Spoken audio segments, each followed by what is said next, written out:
김정은 위원장이 어제 신년사에서 새로운 길을 언급하면서 이 새로운 길의 의미에 대한 분석이 쏟아지고 있습니다. 일부에서는 북한이 과거처럼 핵과 경제 병진 노선으로 복귀할 가능성에 주목하기도 하지만 과거와 다른 종류의 병진 노선이거나 병진 노선과 전혀 다른 정책이 나올 가능성이 크다는 분석입니다. 왕선택 통일외교 전문기자의 보도입니다. 김정은 위원장은 2019년 신년사에서 새로운 길을 언급하면서 비굴해 보일 정도로 조심스럽게 표현했습니다. 다만 미국이 세계 앞에서 한 자기의 약속을 지키지 않고 우리 인민의 인내심을 오판하면서 일방적으로 그 무엇을 강요하려 들고 우연히 공화국에 대한 제재와 압박으로 나간다면 우리로서도 어쩔 수 없이 부득불 나라의 자주권과 국가의 최고 이익을 수호하고 조선반도의 평화 안정을 이루기 위한 새로운 길을 모색하지 않을 수 없게 될 수도 있습니다. 일부 전문가는 지난 11월 2일 북한 외무성 권정근 미국 연구소장 논평을 거론하면서 핵과 경제 병진 노선 복귀를 시사한 것으로 풀이했습니다. 그렇지만 핵 경제 병진 노선 복귀는 예전으로 돌아가는 것으로 새로운 길이라는 표현에 맞지 않습니다.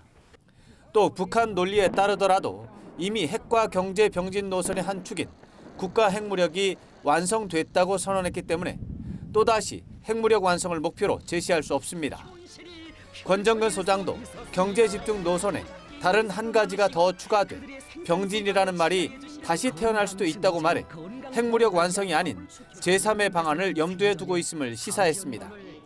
이와 관련해 김정은 위원장이 신년사에서 새로운 길을 언급한 직후 북한을 지지하는 나라와 연대하는 방안을 시사한 것에 주목할 필요가 있습니다.